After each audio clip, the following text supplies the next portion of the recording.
লাউয়ের মাচার নিচে ফলন শুরু হয়ে গেছে। মে মাস যেহেতু চলে এসেছে, এখন কি আর বসে থাকার সময়? এই যে আমার সেই বে যেখানে অজস্র ধনিয়া পাতা হয়েছে, খেয়েছি এবং খাচ্ছি। তো ধনিয়া পাতার বেতে আমি এই যে দেখতে পাচ্ছেন একেবারে শেষের ধনিয়া পাতাগুলো সব তুলে নিয়েছি এবং এ পাশে যে ধনিয়া পাতা ছিল তাও তুলে নিয়েছি। এখন এখানে কিসের ফলন হবে? হ্যালো এভরিওয়ান, আসসালামু আলাইকুম। কেমন আছেন আপনারা সবাই? আলহামদুলিল্লাহ, আমি তো অনেক ভালো আছি। আশা রাখছি আপনারা সবাই ভালো আছেন।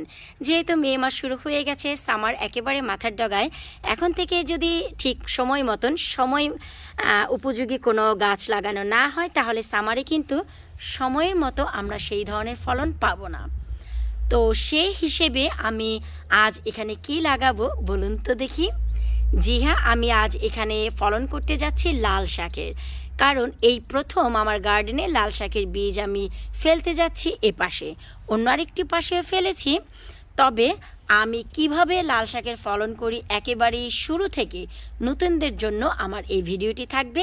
যারা পুরনো, যারা জানেন তারা তো জানেনই, যারা জানেন না তাদের জন্য আশা রাখছি অনেক উপকৃত হবে। এই যে ধনিয়া পাতাগুলো আমি এক সাইড থেকে তুলে কিছুটা খেয়েছি, কিছুটা ফ্রেন্ডস ফ্যামিলিকে দিয়েছি, কিছুটা ডিপ ফ্রিজে প্রিজার্ভ করেছি। আর বাকি যে জায়গা ছিল তা ভালো করে কুপিয়ে আমি একেবারে শিকড় সহ তুলে নিয়েছি এবং শিকড়ের নিচে যতটা স্টোন ছিল যা আমি খুঁজে পেয়েছি সবগুলো বের করে নিয়েছি। এরপর আমি এখানে অল্প কিছু নতুন কম্পোস্ট দিয়ে পুরনো এই মাটির সাথে মিক্স করেছি।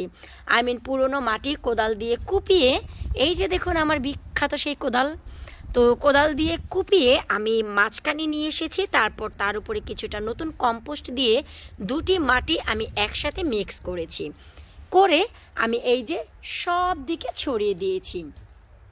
আর এই যে বড়সড় পটটি দেখতে পাচ্ছেন, যা হচ্ছে সৌরভ ভাইয়ার দেন ছিল আমাকে, গত বছর সে দান করেছিল লাউ গাছ সহ। এবছর এখানেই লাউ গাছ লাগাবো।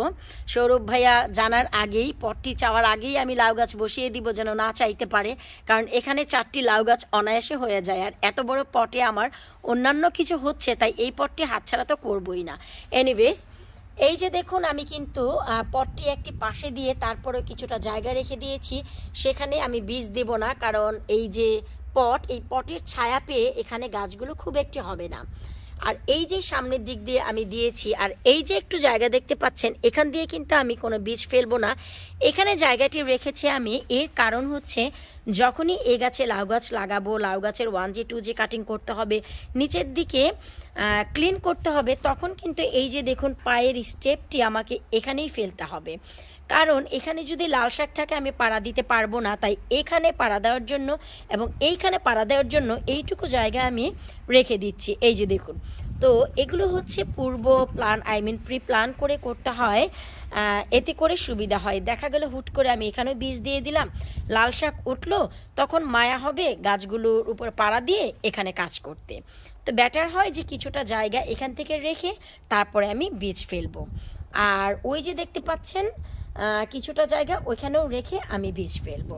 তো এখন আমি যে বীজটি ফেলবো তা হচ্ছে, এর আগে যে আমি দেখিয়েছিলাম যে আমার হাজব্যান্ড লাল শাকের বীজ এনে দিয়েছে আমাকে 1 কেজি, আলহামদুলিল্লাহ, সেই বীজ আমি আজ এখানে ফেলবো, যা হচ্ছে রক্তকবরী নামে পরিচিতি।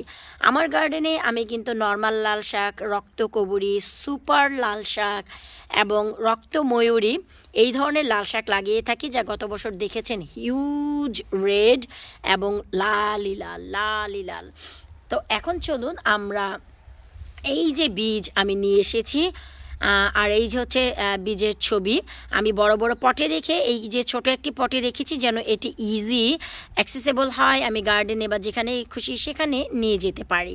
তো এই যে লাল শাকের পট আমি নিয়ে এসেছি, এখন এখান থেকেই হচ্ছে আমি লাল শাকের ফলন করব। তো চলুন ভিডিও করতে করতে আপনাদের সাথে আমি এখানে একটি ছবিও তুলে রাখি, যেন আপনারা বুঝতে পারেন আমি কোন লাল শাকের ফলন করতে যাচ্ছি। এই তো চলুন এখন আমরা বীজগুলো চমৎকারভাবে ছড়িয়ে ছিটিয়ে দেই। তো এই যে দেখুন কিভাবে আমি লাল শাকের বীজগুলো ছড়িয়ে ছিটিয়ে দিচ্ছি। এই যে আপনারা চাইলে জার্মিনেট করেও দিতে পারেন, খুব সহজে গাছ বের হয়ে যায়। তো এখন যেহেতু মে মাস, ঠান্ডা হলেও কড়কড়া ঠান্ডা নেই, আইসের মতো ঠান্ডা নেই, তাই আমি বীজগুলো দিয়ে দিচ্ছি। এই যে সবগুলো বীজ আমি একেবারে এই কর্নার ঘেঁষে, এই যে আমার ফেন্সের কর্নার ঘেঁষেই কিন্তু আমি দিয়েছি, যেন প্রত্যেকটি সাইড থেকে আমি লাল শাক পাই। আর এমন নয় যে লাল শাক আমি একবার তুলে খেয়ে ফেলবো, এখানে বড় হবে যখন বড়গুলো খাবো, ছোটগুলো রেখে দিব।